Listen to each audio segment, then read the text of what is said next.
Hey, Miss Yolanda. Good morning. How you doing? Hope you're well this morning. Want to welcome those of you who are joining us by YouTube, also by Facebook. Y'all say hello to me. Those of you who are on YouTube, let me know you're there, man. Say hello to me. I appreciate you joining us this morning. What's up, Brother Ori, Shanta, Miss Yolanda, Angela, Jermaine?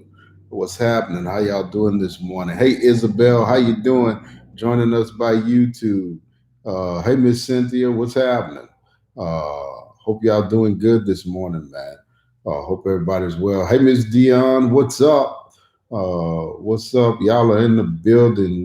Miss Rhonda, hope all is okay, Miss Rhonda. Hope you're doing good. What's up, Cole? What's happening, man? Hope you're doing good this morning, man. Hope everybody's doing good. Somebody start a watch party. Go ahead and start a watch party. I'm excited about what we're going to talk about this morning. Hey, Melissa. Hey, Miss Geraldine. Hope y'all doing good this morning, man. Hey, Shayla, what's happening? Hope you good. Hope all is well. Hey, Miss Tammy, how you doing? Hope you're doing good this morning, man. If you're joining us by YouTube, say hello. And look, if you hadn't subscribed yet, look up Dr. A. Nathan Young on YouTube and subscribe to my YouTube channel for me. Go ahead and do that for me. What's up, Yolanda Hart, joining us by YouTube? How you doing? Miss Amber, what's happening? So listen, y'all, in the book of John, Bible tells a story that I'm sure we've heard before about some people named Mary and Martha and Lazarus. And For those of you who may not know, what's up, Kim? It was Mary who anointed Jesus' feet with the expensive oil when Judas got mad about it. And the first thing that Jesus says when he hears that Lazarus, one of their brother and one of his best friends, is sick. And he hears about it and he says, "This is not a sickness unto death, but it's for the glory of God." Now, watch this. When Jesus hears about it, he doesn't immediately go. They come to him, they tell him that Lazarus is sick, and he doesn't immediately leave and go see what's going on. But the Bible says that he waits, and he doesn't just wait, but he waits for days before he goes to see what's going on. Now, they're his dear friends. And in verse 5 of the passage, it says that Jesus loved them, but then he waited for days before he left. The disciples, as a matter of fact, tell him not to go at all because they're like, if we go, the Jews don't like us in that area and they're going to kill us. But then Jesus tells them basically, we're going to help our friend. And he says this, who has fallen asleep. And when Jesus tells them that Lazarus has fallen asleep, they're thinking literal sleeping. But Jesus wasn't talking about literal sleeping. And he was like, when I say sleep, I don't mean sleep like sleep. I mean dead, like forever sleep. And they're like dead. And then Jesus says something to him really important that I want us to realize. He tells him, the reason why I waited until he was dead is because I want to help your faith. He says, the reason why I waited until he was dead is because I want to help your faith. Now, if I'm one of the disciples, I'm going, Lord, I've seen you do a lot of things that have blown my mind. I've already got faith in you. You don't have to convince me. But what Jesus was saying was to the disciples was, even after all you've seen me do while you've been with me, get this, your faith in me still is not big as it could be. Your faith, even after all you've seen me do, you've seen me heal the sick, you've seen me make blind people see, you've seen me provide food for people through miracles, you've seen me do all of this. But even after all you've seen me do, your faith in me still is not big enough. You still don't know just how big I am and what I'm capable of. You think you saw my power, Jesus was saying, when you healed the sick. You think you saw my power when I caused the lame to walk. You think you saw my power when I caused the blind to see. You think you saw my power when I fed all of those people, but I'm about to show you that you hadn't seen anything yet. Wait till you see what I can do with dead stuff. Wait till you. He was saying to him, I'm Lord over dead stuff too. I'm Lord. You know I'm alive, but when it comes to the dead stuff in your life, you treat me like I'm dead. But he said, I waited for Lazarus to die because now you're about to experience just how powerful I really am. And I could really stop the live stream right now because that's the message in essence. And that is that as big as you think God is, as much as you've seen him do, as many ways in your life as you've seen God come through and provide, and the way you've seen miracles, and the way you've seen him make the lame to walk, and the blind to see, and the dumb to talk, as much as you've seen God do, God says, your faith in me still ain't big enough. Why, Pastor? Because even as you sit here on this live stream this morning, you got some dead stuff in your life that you don't think God can handle. And Jesus says, God says, if you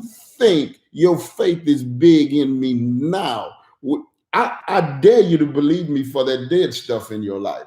I dare you to believe me that I can resurrect that too. I dare you to believe that I'm Lord even over that and in your life. Can I tell you something? Jesus Christ, y'all, is Lord. He's Lord. When we say Jesus Christ is Lord, he's Lord not just over sickness, not just over pain, not just over poverty, not just over insufficiency, not just over insecurities. He's Lord over the dead stuff too. And my question for you this morning is not do you know Jesus Christ? Not do you know that he's Lord? Not just do you believe that he's capable of performing miracles, those of you who are joining us by YouTube, but not just can he heal the sick. My question for you this morning is when it comes to the dead stuff in your life, do you know that he's the Lord over that as well? What's the dead stuff, Pastor? The dead stuff in your life is the stuff that you've given up hope for. The dead stuff in your life is the stuff that you said could never be resurrected. It's the stuff in your life where you've already resigned to no way, no how. There's just no way it's going to happen. Do you know that your God is big enough for that too? Do you know that he's Lord, not just over the lame stuff, but over the dead stuff? He's not Lord over the highly unlikely. He's Lord not just over the next to impossible. He is a God of the impossible. He's Lord over that stuff too. Watch what happens in verse 16 of this passage. Thomas, the Bible says, who's called Didymus, said to his fellow disciples, let us also go that we may die with him. In other words, Thomas was saying, yeah, we're going to go over here and the Jews are going to kill us. Now, Jesus told them, we're going. And Thomas' response to Jesus saying, we're going, because they were afraid that the Jews were going to kill him. And Thomas' response when Jesus said, well, we're going anyway, was, yeah, let's go so we can die too. What's up with that? What's going on with Thomas? Well, Thomas is called Doubting Thomas for a reason, because he was doubting that they should go even though Jesus said they were going. He was doubting, I want you to get this, that they should go even though they were going with Jesus, who was Lord over everything. Now here's the deal. He's doubting even though Jesus Christ said, I got this, let's go. Can I just tell somebody something? So somebody who's on this live feed right now, you're doubting, even though you know God is with you. You have a situation that you're facing. You have something that you got to deal with, something that you got to handle. Watch this, something God's told you to do.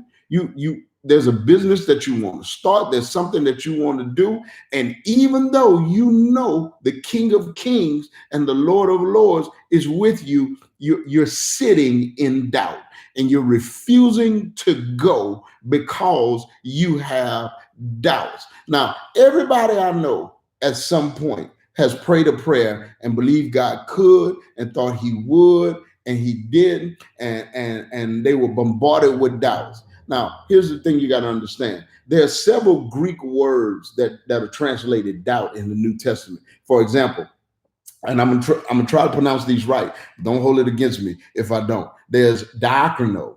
Diakono. It means to hesitate. That's the word Jesus used when he said, if anyone says to this mountain, go throw yourself in the sea, and he does not doubt or hesitate in their heart, but believes what they say will happen, it will be done for them. And then there's distazo, that which means doubt. That's the word used when Peter walked on the water. Jesus came out walking on the water, and Peter asked if he could do the same. Jesus said, well, come on out. And Peter walks on the water. He's almost to Jesus. And then the Bible says that he begins to feel the wind and see the waves, and he takes his eyes off of Jesus and begins to sink. He cried out for help. Jesus reaches down, pulls him out of the water. And when they get into the boat, Jesus asks him, why did you doubt? Why did you doubt? But this doubt that Thomas is experiencing, this doubt that Thomas has, is a different kind of doubt. It's a dangerous kind of doubt. See, some doubt will slow us down in our faith, but other doubt will cripple us at crucial times in our lives. But the kind of doubt that Thomas had is called apistos in the Greek. And it's the kind of doubt that won't cripple you. Not only will it cripple you, and not only will it slow you down, but you got to be careful with this kind of doubt, because it's the kind of doubt that will destroy you. It's a doubt that means, when it's translated apistos from the Greek, it means no faith. This kind of doubt is dangerous because it'll cut you off from God.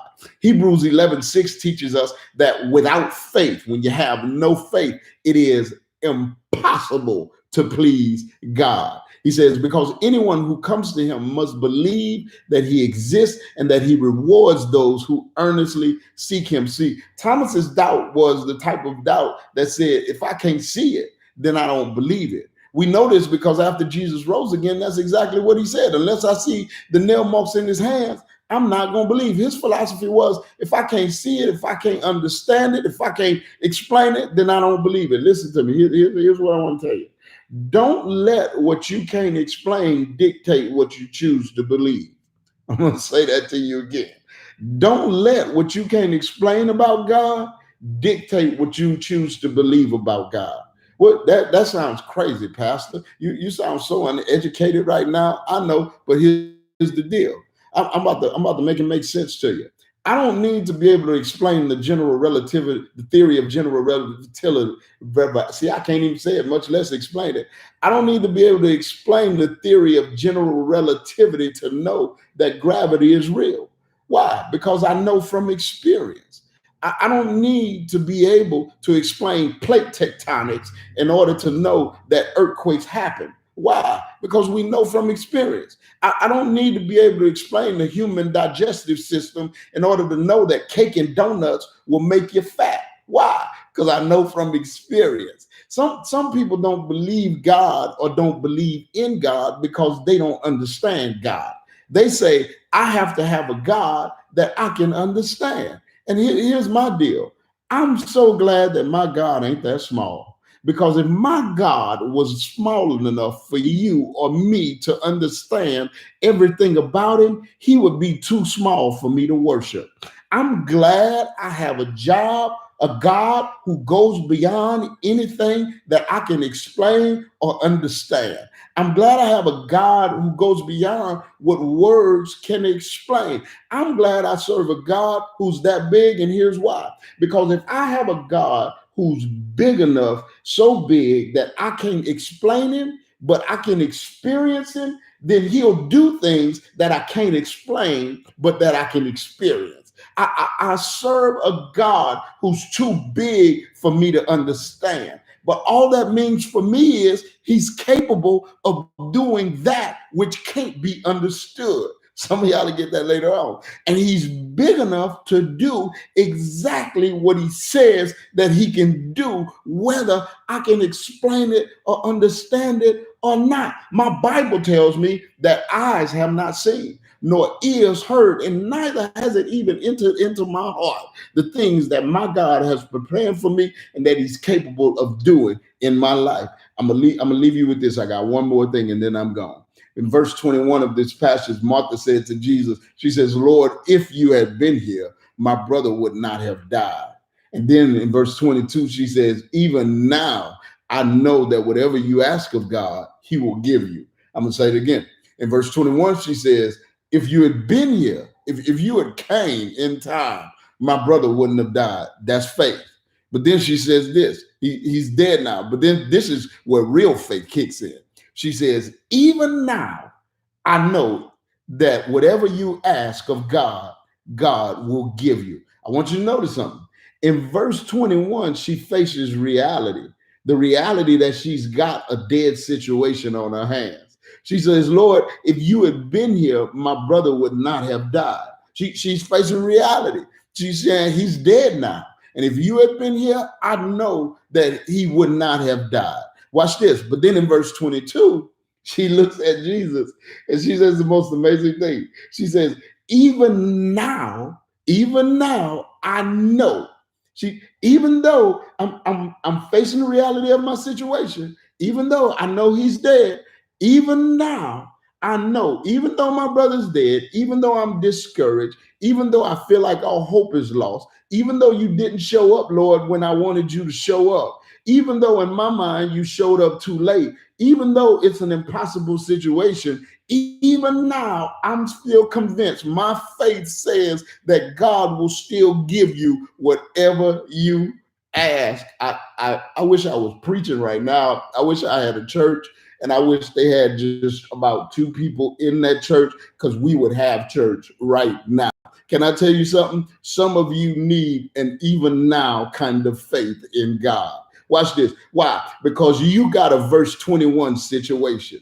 You got a situation where the hope is gone, where you've been forced to face reality that it's a dead situation. But the problem is your faith is that not that the situation is dead. The problem for you is your faith is dead because the situation is dead. Your faith is dead because you got a verse 21 situation. And here's the deal. When you got a verse 21 situation, you got to have a verse 22 kind of faith in God. What's a verse 22 kind of faith in God? It's a moment where you don't deny the reality of how dead your situation is, but you also don't deny the capability of your God because of your situation. I'm going to say that again. A verse 22 kind of faith is a kind of faith where you don't deny the reality of how dead your situation is, but you also don't deny the capability of your God because of your situation. You say, you know what, God?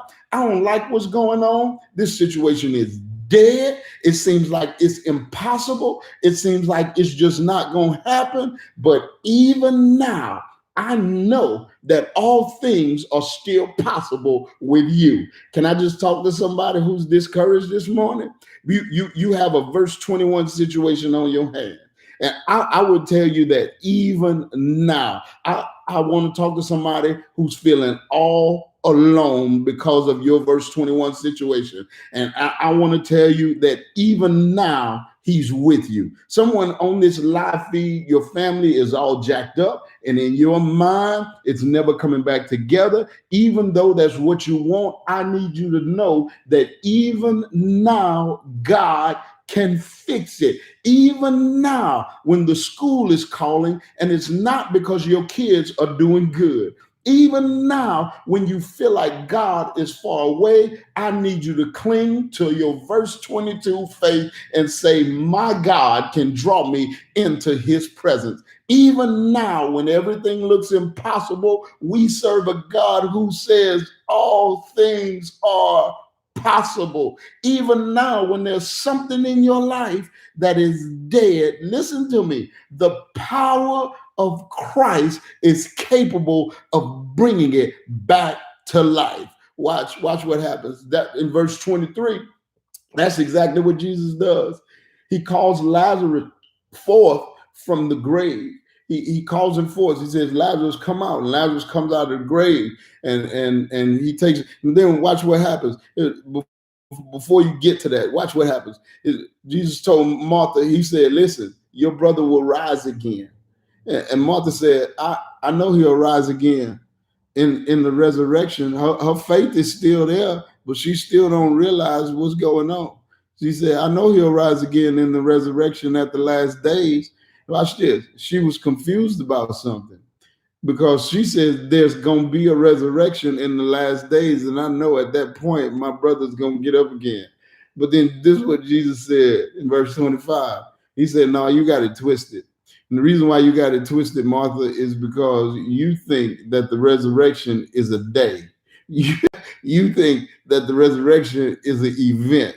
You think that the resurrection is something that's going to happen in the future. And here's what you don't understand. In verse 25, he tells her, I am the resurrection. In other words, he didn't say I'm able to resurrect. He didn't say I will resurrect. He didn't say that the resurrection was coming. He said the resurrection is standing in front of you right now. In other words, Jesus was talking bad, y'all. He was talking noise. Jesus was saying, listen, lady, the resurrection is not just what I do, it's who I am.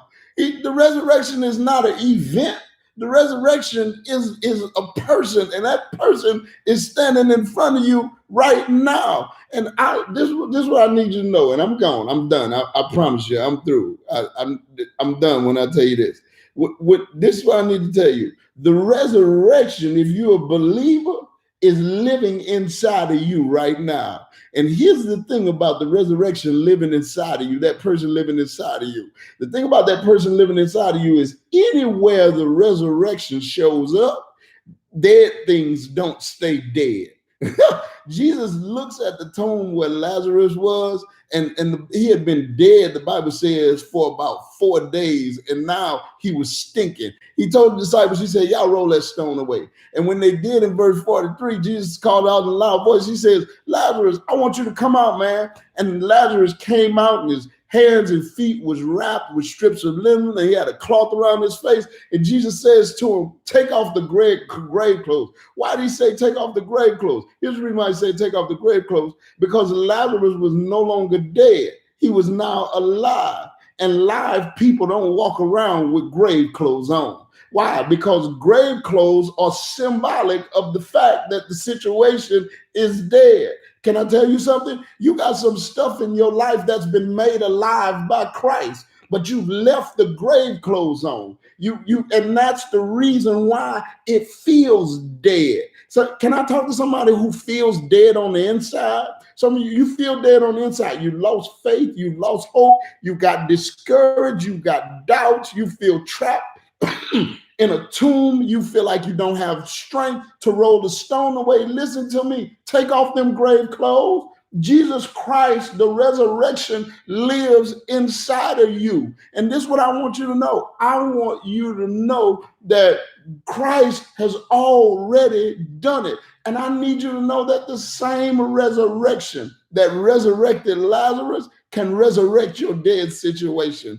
Listen to me. If you're dead in sin this morning, he died for that. If you're discouraged, he'll build your faith. If you're alone, he'll give you peace. If you're confused, he'll give you wisdom. If you're alienated by your family, I'm telling you, he'll bring you restoration. He'll bring you unity. If I was preaching in front of a church, I would say that the resurrection is a mother to the motherless, is a father to the fatherless. If you're in bondage, he'll set you free. Why? Because the resurrection is not what he does. It is who he is. I wonder this morning, man, what kind of dead stuff you got going on in your life that you've given up hope for? What kind of verse 21 situation you have in your life where you need a verse 22 kind of faith, where you say, you know what? Even now, even right now, My God is able. My God is capable. My God is a God who can resurrect dead situations. Titus, I had to restrain myself. I was getting happy, man. I'm gonna save it for Easter though. I pray that God would show you, all of you, whether you join us by YouTube or you join us by Facebook. My prayer for you this morning is that God will enable your faith to see that no matter how dead your situation is, no matter how dead it seems, that we serve the resurrection and that He's able to resurrect whatever it is that you're dealing with, and that you'll have a verse 22 kind of faith. God bless you, man. Hey, if you're in the area, join us on Sunday, 7:45 and 11 o'clock at our Covington campus, 1148 North Columbia Street in Covington, and at 9 o'clock on Sunday mornings in Slidell, 57209 Allen Road. Listen to me. If you can't get to us, you have three opportunities to see us from where you are. Number one, we're on WHNO every Sunday morning at 7 o'clock a.m. Number two, we're on WUPL every Saturday morning at 8:30. So we're on WHNO Sunday mornings at 7 o'clock a.m. On Saturdays, you can catch us on WUPL at 8:30 a.m. every Saturday morning. Tell somebody about it. And then the third thing is at 11:15 every Sunday morning, we go live with the messages from our service. You have all of these opportunities to catch us. And if you don't catch us there, I'm telling you, do me a favor, do all of us a favor. Go to my YouTube page, Dr. A. Nathan Young, subscribe.